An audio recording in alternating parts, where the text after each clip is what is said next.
Hello, welcome back to the next episode of Mr. Love Queen's Choice. We are currently working on more storyline in order to wrap up the newbie quest here. So let's go on to it. After going home and showering, I forced myself to go into the office. This is after we've been up all night tailing Lucien. After a whole day of work, my mind is even more cloudy. Oh man, I really need sleep. Sorry to bump into you. Princess, look at you. What's wrong? Those dark circles under your eyes. I know work has been crazy. Get yourself enough rest, all right? Sorry, I'll be more careful. I think I'll just go nap in the office. With my face planted on the desk, I fell into slumber. Oh, I'll never tail Lucien at night again. Tail who? Ah! What's Gavin doing here? Ah! The sudden voice gave me a big start. I lifted my head. I guess he must not have been surveilling me last night himself, then, huh? Gavin was standing before my desk, blocking the sunlight from outside. He looked down at me, his face revealing a hint of danger. Gavin, why are you here? You weren't answering your phone, so I came to check up on you. I took out my phone and saw several unanswered calls. Sorry, I was too sleepy to notice. But how did you get in here? The window that was closed is now open. The blowing wind tells me how. Uh, this is the 19th floor. Should I have knocked on your window first? No, I meant... Never mind. Is this a photo of you and your father? Gavin looked at the photo on my desk. It doesn't, I don't think it makes it clear here, but you learn pretty shortly after this that the photo he's talking about is there was a photo that appeared in our notebook that we had from when our father passed away. We found a photo in there that we hadn't noticed before of our father and ourselves at the at a place called Twin Leaves Orphanage. So that is the photo he's referring to, not just not just generic photo that's there all the time. It's this new photo. Yeah, it's me and my dad when I was 5. Gavin picked up the photo. You look thin. I was 5. I was perhaps a bit undernourished back then. I can't really remember. Can I take a picture of it? Um, sure. But why? That's something I can't tell you. Uh, okay. Gavin is an Evil special agent, always investigating Evil related cases. Did you come here today just for the photo? There's one more thing. If you run into anyone you suspect is an evolver, tell me right away. Got it? But aren't you the most suspicious Evolver I know? One who just breaks into others' offices through the window? Anyone might hurt you, but I'm the least likely to. Yeah, that's reassuring, thanks. Gavin patted my head gently. Okay. Right. Gotta go. Then Gavin jumped back out through the open window. Though I knew he wouldn't get hurt, I was still worried and went to the window to see. Just like that, he was gone. Suddenly, Gavin appeared from above, dragging me out of the window in a flash. Ah! Is it that scary? Yeah. And Gavin pulled me into his arms and hung in the air. Ah, I'm scared to death. So you don't feel sleepy? No. Yes, yes, yes, I'm completely awake. Put me back.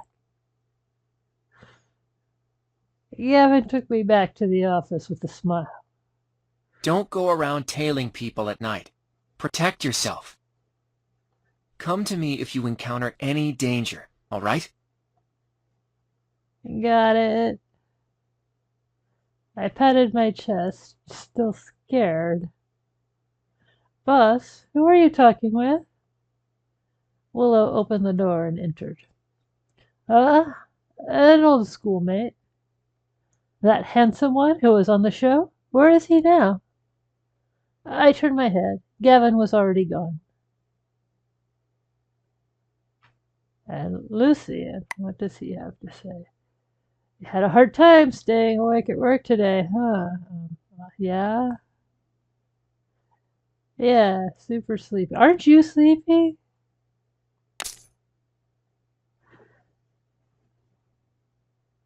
I guess I'm used to it. Still, you should probably not watch midnight movies on a work day in the future. I envy you for being so energetic.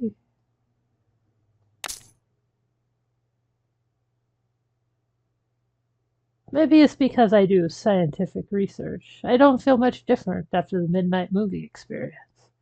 Still, normal people like you would probably do better to get some sleep instead of watch Roman Holiday at midnight. You need to get some rest too. No can do. I'm still hoping to ask you out to another movie. Uh, uh,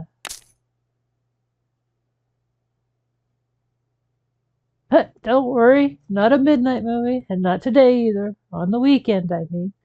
Let's go to a movie, just you and me. Sure, I'd love to. Great. Let's decide on the deets later then. I find it hard to imagine him saying deets.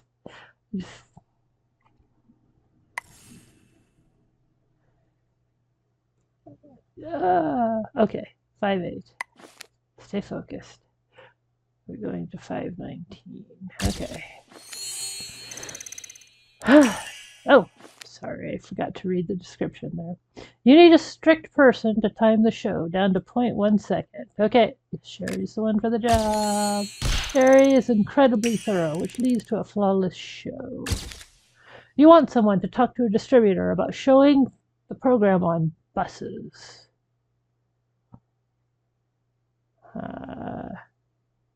We'll take Hollow. Hollow stutters and lacks confidence. The distributor is concerned. All right.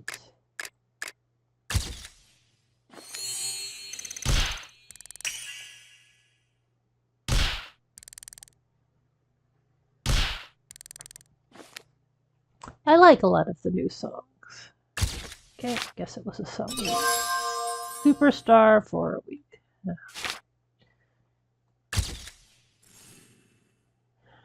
Alright.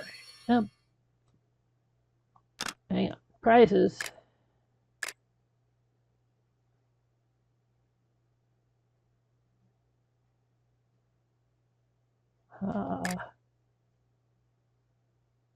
It's a trap.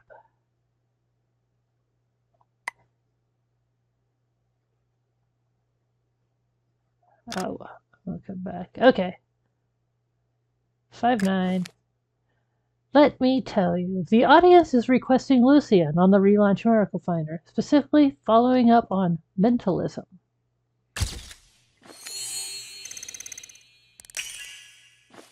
You need someone to edit an intro clip on mentalism. Alright, Young can do that. Young quickly finishes editing a clip that contributes greatly to the show. You need someone to warm up the audience before the show. Who do you get? You got Dingle Daisy. Dingle Daisy whips the crowd into a frenzy to start the show.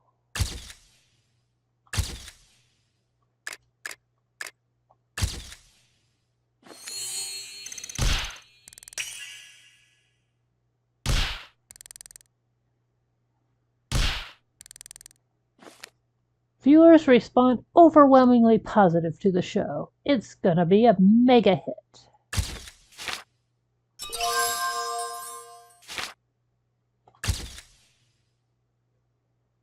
Right, 5, 10.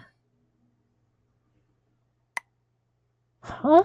Nowhere. I was talking to him on the phone. Okay, Gavin just left our office and Willa's questioning who we were talking to. Oh, all right. Did you ask Professor Lucien about the show?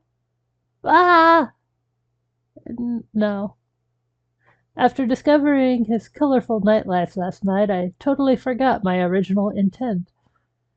Oh no, what was I doing last night? So, what about the show?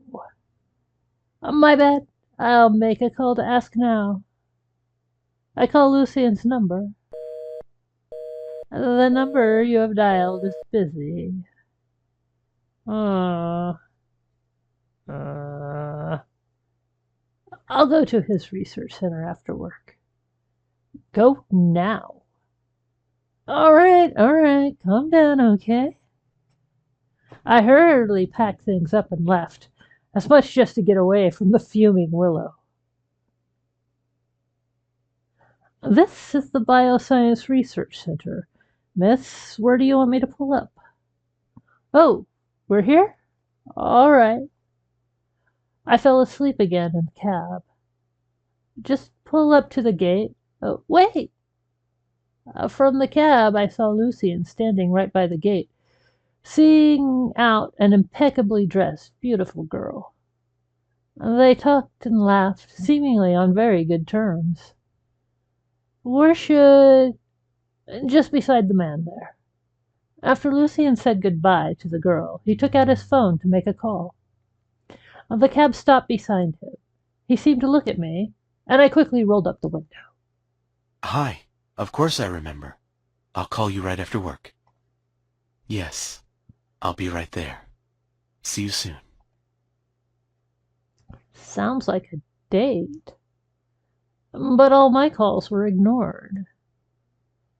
Talking so cordially with that one girl, then right away setting up a date with another? Is Lucien a professional playboy? I got lost in thought in the cab. I thought back over all that happened since I saw him for the first time. He's quite gentlemanlike, with some ambiguous turns of phrase, though. Seems like it really is the case. Miss, are you getting out or not? Lucien's car came pulling out from the research center. No, keep going. Follow that car.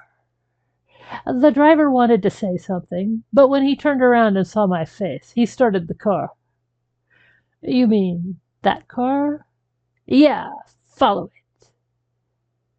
Post-work date, an up-close look at a genius scientist, back on the case. He stopped at a flower shop. Professor Lucien, why hello. So, you're on friendly terms with the girl in the flower shop. Hi. I ordered a bouquet. Ah, yes, a dozen Centauris and a pink rose. Centauri? Isn't that from Roman Holiday? Was he watching movies last night as research for his date today? This is for you. Thanks. Lucien gave the pink rose to the flower girl. Ah, thank you. The flower girl stood at the door, staring at the back of Lucien a long time before she snapped back to herself. He simply flirts with every girl he meets. What kind of a special ability is that? Miss, are you all right?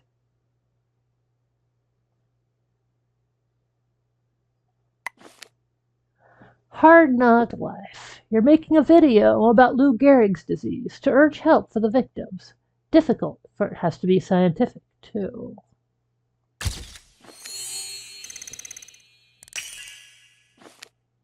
The ALS victims' roof is leaking. You decide to find someone to repair it. And yep, we got Spine, a fixer of everything. Spine repairs it with no sweat, even applying a new coat of paint. You hope to get donations to improve their quality of life. We got no one good at that. Let's go for Dingle Daisy. Dingle Daisy doesn't want to waste any money on this.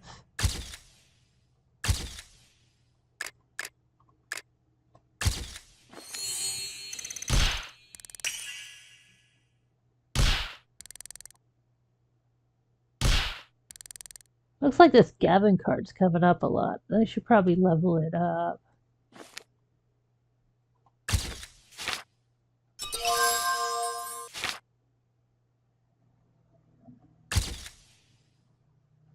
Alright, 512. Lucien stopped at an upscale restaurant, the Michelin 3-star I visited before. I paid and left. The cab let out a roar and brushed away like it was fleeing a scene. I followed Lucien into the restaurant. Holding the Centauris, Lucien was ushered into a private booth. I could only sit out in the main lobby. Who is he dating? I've never seen him so solemn. He usually seems to have everything well under control, but today he's being very cautious. Must be someone he really values. What am I doing? Whomever he wants to date, or however many girls he wants to talk to, that's his business, right? I'm being so foolish. Hello, are you Miss Princess? Yes. You are tonight's lucky customer. The prize is a ticket to the fireworks and music festival tonight. It'll be starting right about when you finish your meal. Thank you. But a fireworks and music festival doesn't sound like something for someone to go to alone. I don't think I'll go. Why don't you give it to someone else? It's yours now. You can dispose of it as you please. Attached to the ticket were several sparklers. I left the ticket on the table. The sparklers alone are a pretty pleasant price. And I could use some sleep. I didn't sleep well last night. No matter who Lucien is dating, it's pretty certain that he is dating someone. Never thought he was that kind of person. I better keep my distance in the future. I paid the bill and left the restaurant. A car pulled up before me. What a coincidence. We meet again. Oh, weren't you just on a date with someone in the restaurant? I looked around and didn't see anyone else. I also want a ticket to the festival. Shall we go together? Lucien held up a bouquet of Centauris and gave them to me. Ah! What's happening? Baffled, I accepted the bouquet and stood there, petrified. The evening summer breeze blew by, cool and refreshing. My mind was like a puddle of mud, so hazy that I couldn't think. Lucien smiled, seemingly quite happy. It's all right. Just follow me.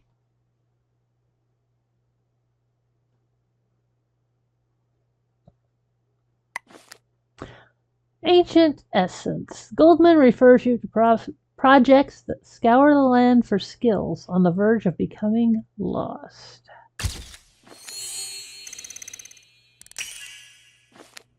You need a smart special guest who's a quick study. Yep, that would be Spine. Spine is very sharp and picks up the fundamentals for the art of paper cutting right away. You talk to a journalist friend about showcasing your handiwork in a newspaper. Again, that would be Spine, but he's not available anymore. Okay. I guess Staple Daisy. Staple Daisy wants to help, but she's too low on the ladder.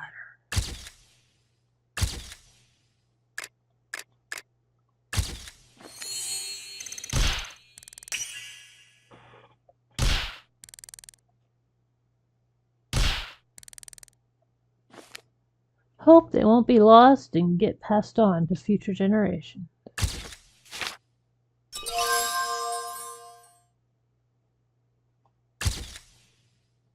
Right, 5:14. Oh, and more praise. Well, let's just go on. I don't want to lag out waiting for those again. I held the bouquet and stood on the curb, not getting into his car. I tried to clear my head and finally asked, "Are you like this with every girl?" Like what? A day's worth of bad moods gave me the courage to look into his eyes and speak very seriously. Take this as advice from a friend. Don't be so nice to every girl. It can be misleading. And if there is someone who cares about you, she would definitely be heartbroken. That's all. I'm leaving. Having said that, I turned around and left. Suddenly, Lucien grabbed hold of my hand. Outside of my research center, the girl I was talking to was a volunteer in one of my experiments. The phone call I made was to the girl in the flower shop to arrange picking up the flowers. The pink rose was for her because she helped me acquire the bouquet from another shop. Lucien pulled me back to face him. Does that clear everything up? This has nothing to do with me. You don't have to clear anything up with me. But your reaction just now, could we call it heartbroken? No. Of course not. I'm just surprised that you would be this kind of person. Really? But all along the way you seemed very unhappy. You knew I was following you? If I hadn't known, then I should have booked an eye doctor appointment. When did you realize I was? Last night, outside the theater. Not tonight. I saw you hiding behind the billboard. I just didn't say hello. Does that bother you? No. I've been sneaking around following you. I'm sorry. I can't believe I did such a dumb thing. Pretty ridiculous, huh? A little. Sorry. So, if you want to make it up to me, you have to give me some time tonight. The centaurs rustled in the wind, giving off a faint aroma. And you have no right to refuse. Next thing I knew, I found myself in Lucien's car. I suddenly thought of something. We might not be able to go to that festival. What? I left the ticket in the restaurant. Lucien looked back at me. When our eyes meet, we laughed aloud. Ha ha ha. The car was driving on the highway, circling the lake. Outside the window was a wide open space. My mind somehow opened up too. The fireworks burst in the night sky.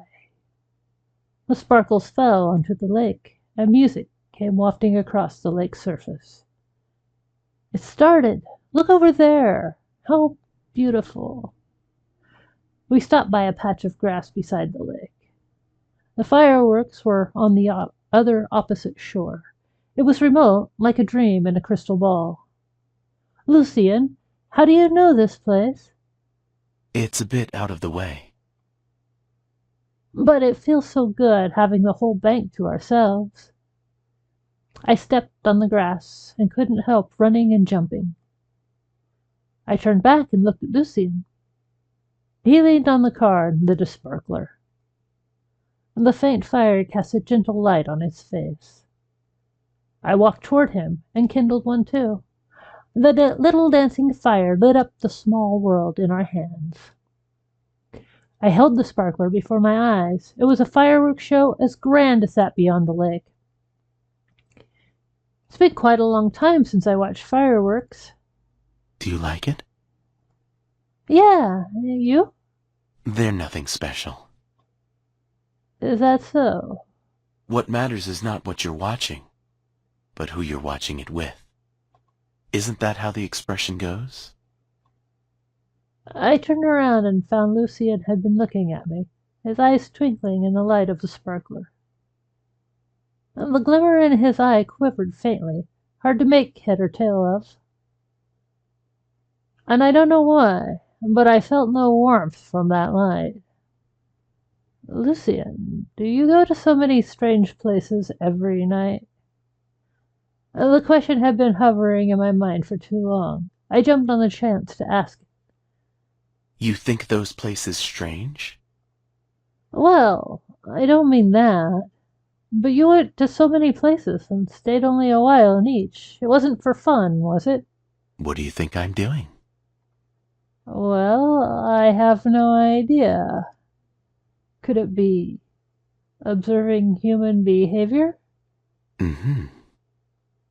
Oh, the idea of fun for a neuroscientist is surely different from that of a regular person. Everyone's thoughts, lives, and ways of thinking are different. Sense, interwoven with sensibility. Don't you think that's interesting? So, what about watching movies? Movies are a kind of distillation and collection of human lives and experiences. It's a part of my research materials. And going out having fun with me? That's research too? I always feel a distance when we're together, so maybe the reason is he sees me as a subject? I actually do want to research you. Ah. But when I'm with you, I always forget the research. Lucien turned to look at me. Why is that? Can you tell me? Why? How am I supposed to know that? The little sparkler in my hand went out. The bank went dark again in the night. Music came from afar in the night wind, cozy and gentle.